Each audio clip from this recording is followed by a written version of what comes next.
Good morning, everyone. I would like to welcome all of you to this celebration of International Museum Day. And today's presentation and talk, we have Ms. Kalden Tsomo. She's working as a researcher for the Human Rights Desk of Department of Information and International Relations. And today she's going to speak on the topic current human rights situation in Tibet. And at the end of the presentation, if you have any questions and doubts, you can ask her. Okay, very good morning to all. I thank Tibet Museum for giving me this opportunity, and thank you very much for joining with me today. I'm pleased to be here. We are gathered here today because you and I are free to gather. We are free to assemble here, share information, our views, knowledge on any subject matters. There are no restrictions. But this kind of event is not possible. This kind of free and frank environment is not there in the case of Tibet.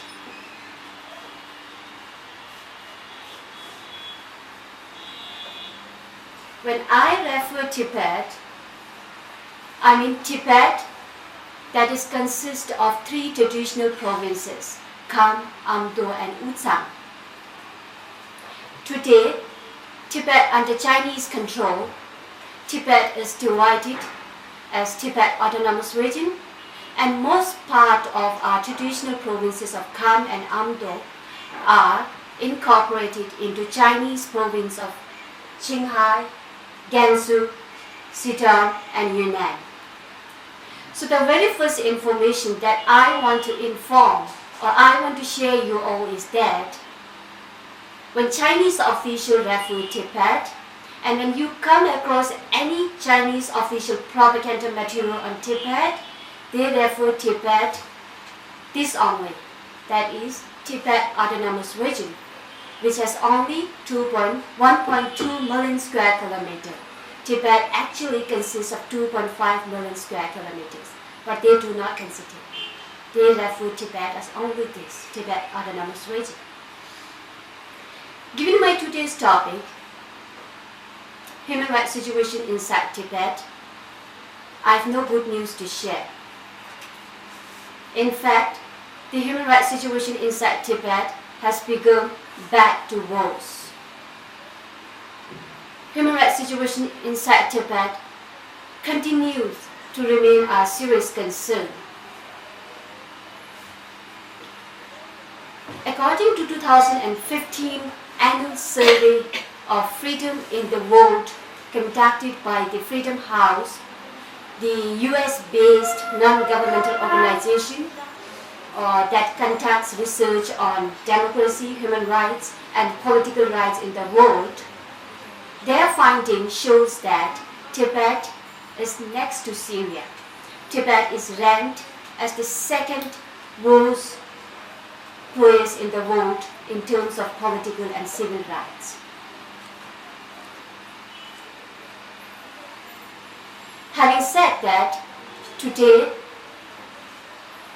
I'm going to share the human rights situation inside Tibet on the basis of these three areas: self-immolation protests in Tibet and China's response, situation of religious freedom in Tibet, and freedom of speech and expression. But this doesn't mean that the problem inside Tibet is only in these areas. I'm going to focus only in this, and I have narrowed down only in these three topics because to have this session more focused, and we'll have more time in question and answer or in discussion series. That is why I focused in only these three areas. If any of you are interested in knowing apart from this topic, I'm very much happy to see you after the session. Now, self-immolation protests in Tibet and China's response. If you ask what happened in Tibet and what happened to its people since China's invasion of Tibet in late 1950s, every single Tibetan family will have a different painful story to share. If you ask me what is happening inside Tibet today, I would begin by citing the final note of Sonam and Chopak, who died after self-immolation protests. In their final note, they said that the pain of not enjoying human rights is far greater than the pain of self-immolation protests.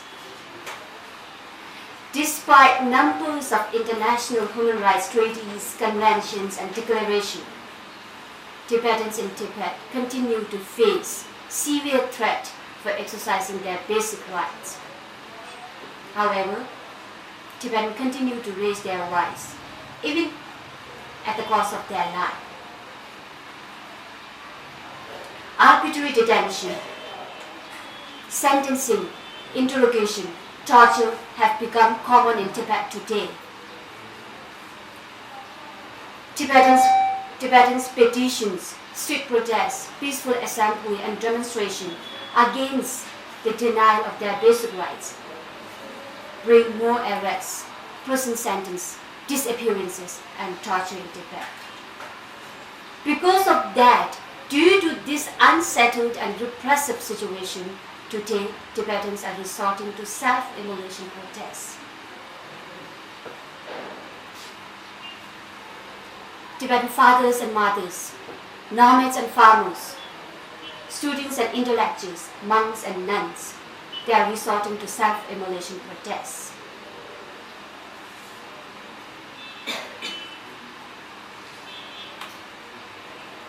Since 2009, more than 145 Tibetans have self-immolated. All these self-immolators have unanimously called for the return of His Holiness the Dalai Lama to Tibet and freedom in Tibet. Now, what is more disturbing and distressing to see is the way Chinese government is responding to this self-immolation protest. Instead of understanding or addressing the underlying grievances or examining the causes of the self-immolation protests,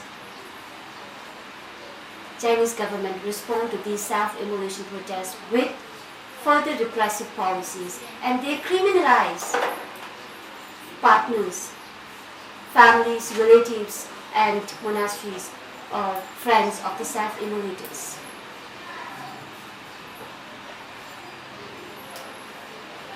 A 32-year-old man, Dolma Gyat, was sentenced to death. He was sentenced to death and the alleged charge of having linked with the self-immolation of his wife, Kunjok Wangmu. A Tibetan monk, aged 40, Lobsang Kunjok, was again sentenced to death. Same thing, his alleged charge was having linked with the self-immolation protest of monks from Kriti Monastery in Nepal. We have a list of more than 50 Tibetans who have been sentenced to death to different prison terms and the church and accused of having linked with the self-immolators. In 2012 and 2013, Chinese officials issued new laws or the regulation extending criminal penalties for partners, friends, and relatives of self-immolators. So the way Chinese government is responding to self-immolation, which they think is a preventive measure, is actually compelling Tibetan people to resort to more self-immolation protests.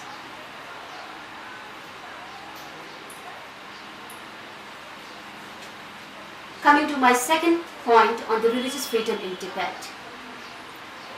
For centuries, Tibetan Buddhism has been a core element of Tibetan cultural identity. Tibetans cannot think of their personal life or cannot think of personal freedom in the absence of religious freedom. However, Chinese government imposed successive different repressive policies against the practice of Tibetan Buddhism. If any of you who had happened to visit Tibet, or if any of you who have who get an opportunity to visit Tibet, you might notice monks, nuns, monasteries, and maybe monks and nuns saying prayers. But these are not real indicators of religious freedom in Tibet.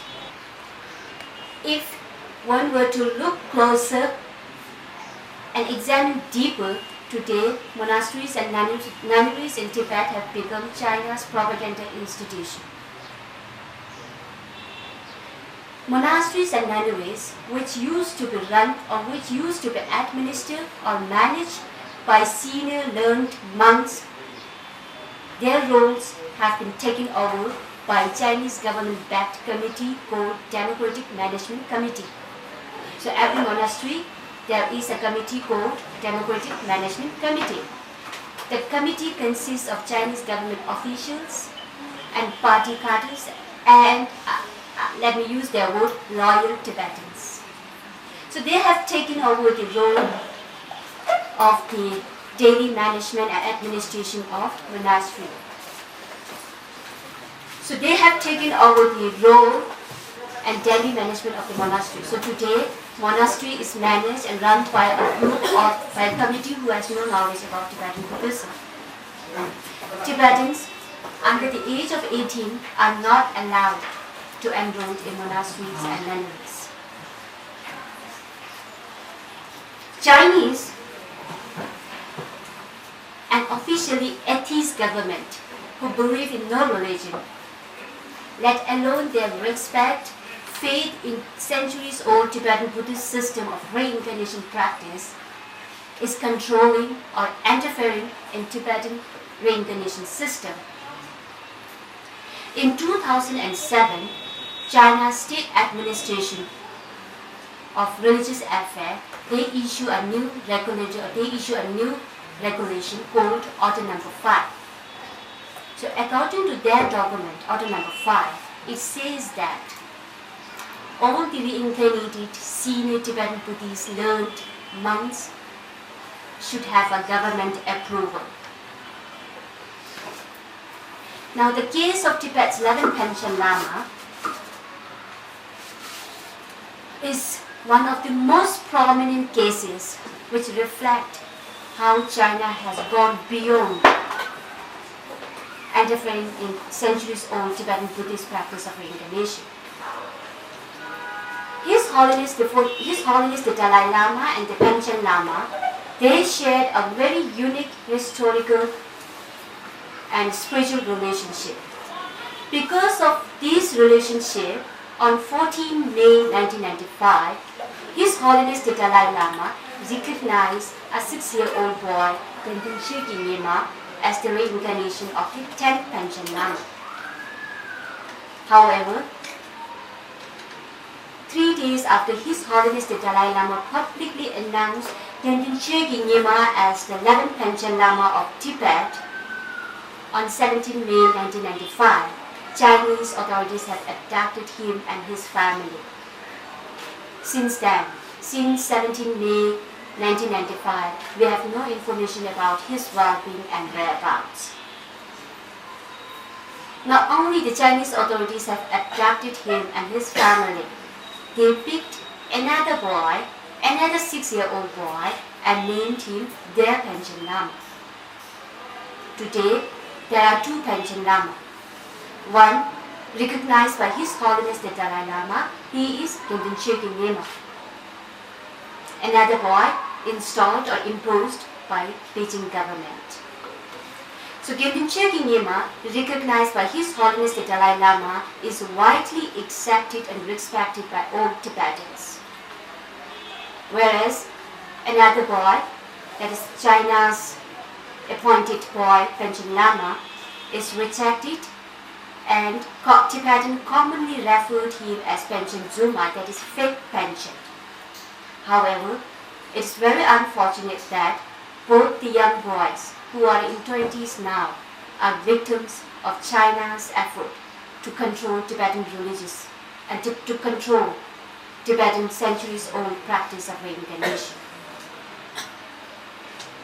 The gravity or severity of the China's interference or China's control over the monastic education and centuries-old Tibetan Buddhist reincarnation system is once again strongly raised by the United States Commission on International Religious Freedom in its latest report published just this month. Coming to my final point on the freedom of speech or freedom of expression and opinion. Article 19 of the Universal Declaration of Human Rights and Article 35 of the People's Republic of China's Constitution ensures freedom of expression and freedom of speech. However, the situation in Tibet, the on-the-ground situation is completely different. The space for Tibetans to speak their mind is shrinking. Any independent information or expression other than the Chinese government viewpoints are restricted and considered subversive. Tibetans who speak to foreign reporters, who shares information about the situation on the ground through various communication channels like mobile phone, emails, are judged leaking state secret. So in the name of stability, security, and fight against separatists,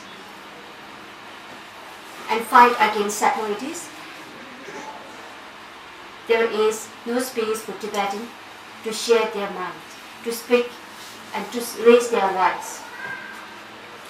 Now,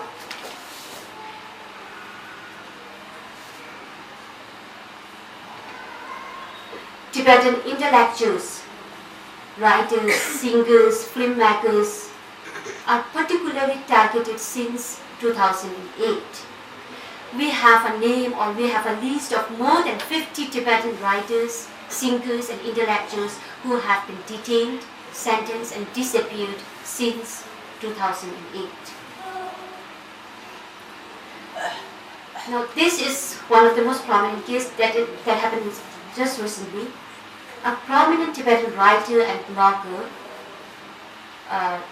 Duklo, he is also known by his pen name Shortjang, was sentenced to 3 years. His alleged crime was writing a massive deployment of Chinese security forces in his hometown.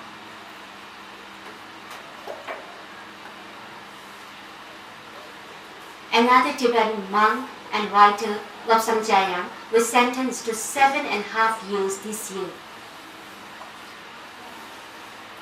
for writing an article on freedom of expression of Tibetan writers.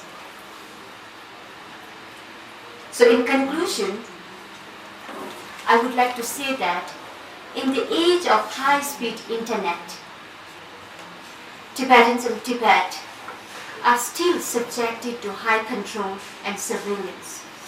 They are forced to live in a climate of fear and suppression. Every movement of Tibetans in Tibet, whether it's online or offline, is closely monitored, are closely followed by Chinese government.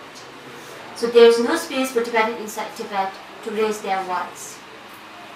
Therefore, Tibetans in exile like me, we consider ourselves as a free spokesperson for our brothers and sisters back in Tibet. And we consider ourselves as a voice for our voiceless brothers and sisters back in home. Thank you so much for your attention.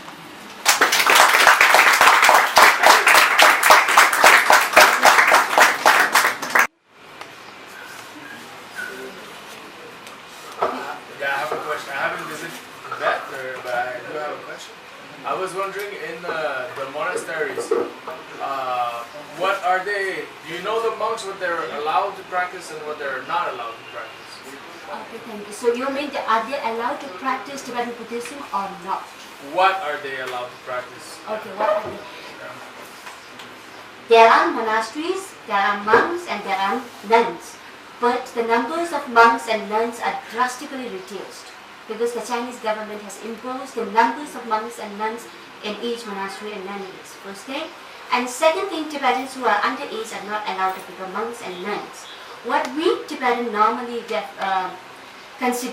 importance is to become monks and nuns at the early age. At the early age, the more early you enter or you enroll in monastery, you have more time to study or practice Tibetan Buddhism. But this is not there in the case of Tibet now. And now, what they are allowed is they are allowed to have monk robe and monk to dress up, but patriotic re-education is their regular session. And normally Tibetan Buddhism, what we consider is important of having a Buddhist debate, but this is not there. All the patriotic re-education, and then the monk, the daily administration and management of the monastery is managed by the Democratic Management Committee. So they closely follow each and every movement of monks. So patriotic re-education has become a regular session of the monasteries and nunneries. And recently, like in 2013 or beginning of 2014, Chinese, they start a campaign called 9 must have. Every monastery and nunneries, they must have some 9 thing. That is television, which we consider is most disturbing for studying and for practicing Tibetan Buddhism. But out of the 9, one most important thing is television. And second thing is the newspapers. Chinese state newspaper in every monastery and nunneries. So they list out 9, which are all disturbing for practicing Tibetan Buddhism. Thank you.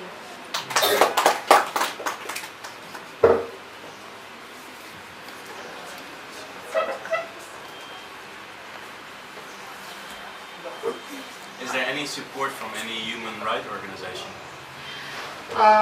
We do have a support, but the support we received is not that. But the support we have, or the support that we received, is not as our expectation. They do raise their concern during the Human Rights Council session, and also with regard to the Panchen Lama case, United Nations Working Group for Enforced or Involuntary Disappearance, and also United Committee for Rights of Child. They all have raised the issue, and they all have sent series of communication to China and asked China about his well-being and whereabouts. Like that, different international human rights NGO and the United States, European Union, there is concern about this situation inside Tibet, but we are not getting, but on the ground situation is not improving.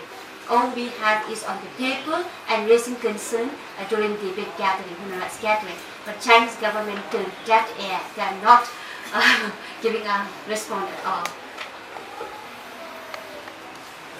What does the fake Panchen Lama do? Yeah.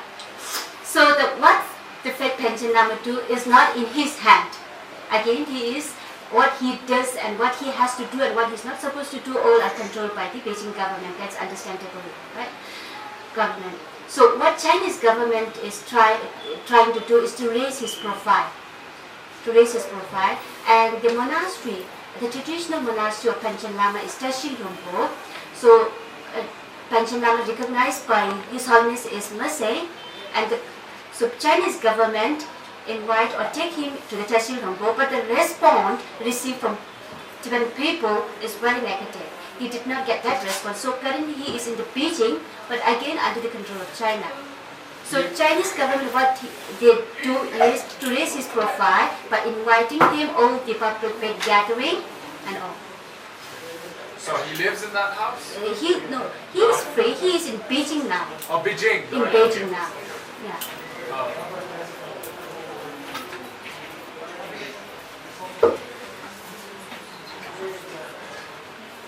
That's all.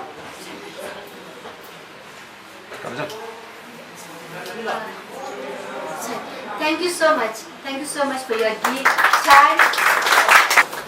Thank you, Ms. Kalden Tsomo, for your really well-researched presentation.